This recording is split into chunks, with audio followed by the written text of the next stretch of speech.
Dans les sociétés démocratiques, il existe de nombreuses manières de s'engager politiquement.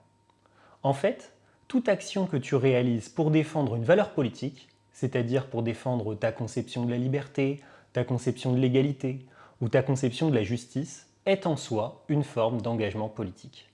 Pour le bac, tu dois connaître les 3 formes d'engagement qui existent. Premièrement, il y a le vote.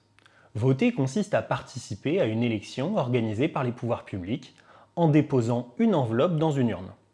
Un citoyen qui vote exprime bien une opinion politique. Soit il met le nom d'un candidat qu'il veut voir gouverner, soit il vote blanc en glissant une enveloppe vide pour montrer qu'il n'est pas satisfait par ce que proposent les candidats. Deuxième forme d'engagement politique, le militantisme. Le militantisme consiste à participer à la défense d'une cause précise. La défense des animaux, l'égalité des sexes, la protection de l'environnement, l'arrêt d'une guerre, etc.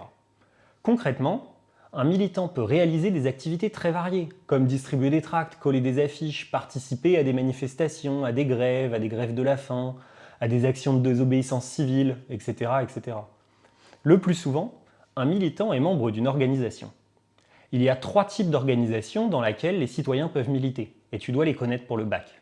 Déjà, on peut militer dans un parti politique, comme la France Insoumise, le Front National, le Parti Socialiste, etc. L'unique but d'un parti, c'est simple, c'est de remporter des élections pour conquérir le pouvoir. Et pour ça, ils ont évidemment besoin de l'aide de nombreux militants, qui réalisent des tâches diverses. Mais il est aussi possible de militer au sein d'un syndicat, tel que la CGT ou la CFDT, dont tu as peut-être déjà entendu parler. L'objectif d'un syndicat est de défendre les intérêts des travailleurs, obtenir des augmentations de salaire, obtenir des améliorations des conditions de travail, etc. Pour cela, les syndicats ont besoin de militants qui organisent des grèves et des manifestations, des militants qui négocient avec les patrons et les pouvoirs publics, des militants qui aident les salariés qui subissent du harcèlement au travail ou des licenciements abusifs, etc. Et enfin, un militant peut s'engager dans une association. De nombreuses associations ont un but politique, comme c'est le cas de Médecins sans frontières ou de la Croix-Rouge, que tu connais sans doute, et qui protègent des populations vulnérables, ou encore de Greenpeace ou WWF qui protègent l'environnement.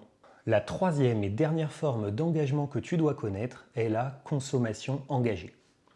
La consommation engagée, c'est lorsque tu fais exprès d'acheter, ou au contraire de ne pas acheter, un bien pour faire pression sur les entreprises qui le produisent. Le plus souvent, la consommation engagée consiste à ne pas consommer un bien, à le boycotter, je ne sais pas si tu as déjà entendu ce terme, pour montrer son mécontentement. Par exemple, les végétariens qui ne mangent pas de viande pour dénoncer la souffrance animale dans les abattoirs. Ou Jean-Jacques qui décide de ne plus acheter de t-shirts Zara ou H&M parce que ces entreprises sont accusées de recourir au travail d'esclaves en Asie. Finalement, s'engager politiquement revient dans la très grande majorité des cas à participer à une action collective, c'est-à-dire à participer à une action de groupe, avec d'autres individus. La question qu'on va se poser dans cette partie, c'est pourquoi les individus participent-ils à des actions collectives?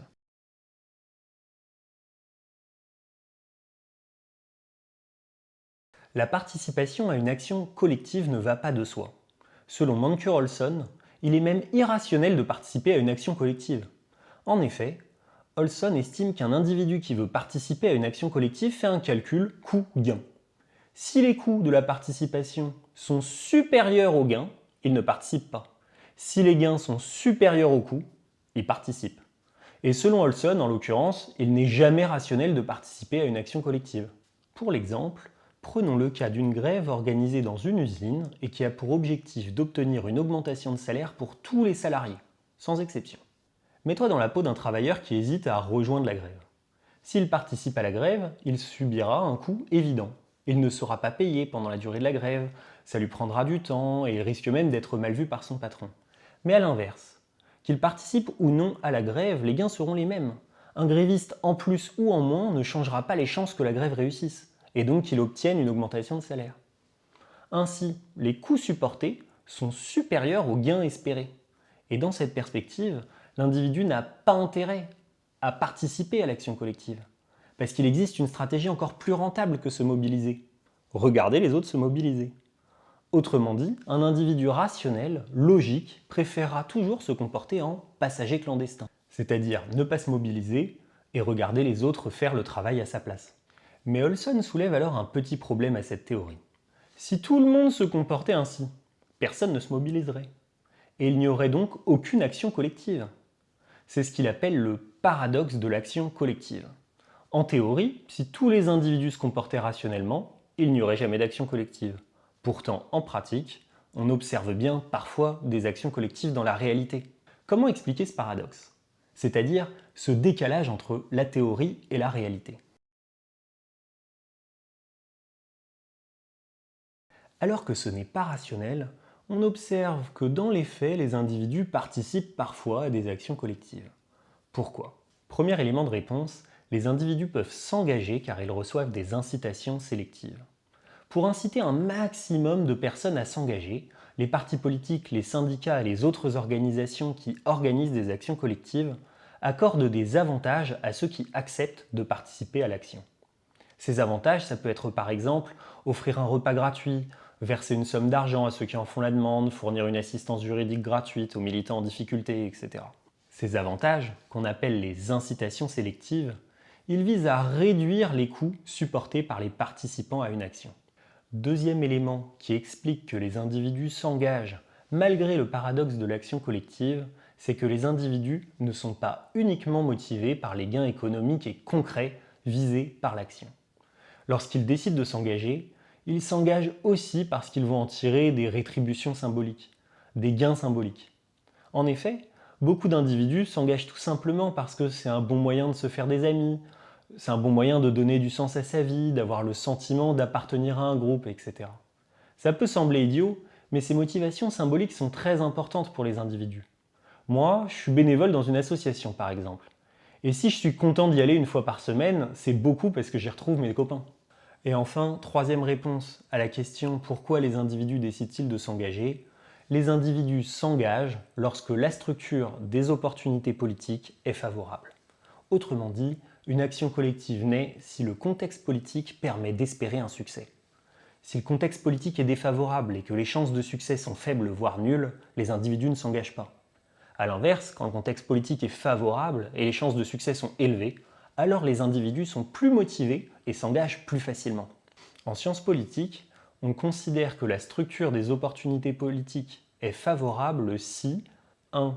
L'État est tolérant à l'égard des actions collectives. L'État peut être jugé tolérant s'il est par exemple autorisé de manifester, de faire grève, etc. On se doute bien que dans un pays où les pouvoirs publics emprisonnent et torturent les manifestants, les gens sont légèrement moins motivés à l'idée de participer à une action collective. Deuxième critère, si les participants à l'action collective ont des connaissances, ont des alliés qui ont une influence politique. Autrement dit, si certains participants ont un réseau de relations qui leur permet de porter leurs revendications dans les médias, auprès des maires ou des députés, etc. Si toi et tes camarades avaient envie de manifester pour obtenir la rénovation des bâtiments de votre lycée, par exemple, qui sont en très mauvais état, si l'un d'entre vous a une mère députée, un père journaliste au journal Le Monde, ou s'il est ami avec McFly et Carlito, je ne sais pas, et que vous savez que vous aurez leur soutien, alors vous aurez une plus grande chance de gagner et d'obtenir une rénovation du lycée. Ce qui sera très motivant pour tous les élèves. Troisième caractéristique qui rend le contexte politique favorable à l'engagement, c'est si l'État a la capacité de répondre positivement aux revendications de l'action collective. Les gens ont évidemment la flemme de s'engager s'ils savent d'ores et déjà que leurs demandes seront refusées. Par exemple parce que l'État n'a pas les moyens financiers ou techniques de satisfaire ces demandes. Et enfin, la structure des opportunités politiques est considérée comme favorable si les partis politiques sont divisés et qu'une élection approche, puisque ça permet à ceux qui organisent l'action collective d'obtenir facilement le soutien d'un parti, un allié puissant. Allez, c'est tout pour aujourd'hui, on se retrouve pour la fin de ce chapitre dans la vidéo suivante. Merci d'avoir suivi et à bientôt.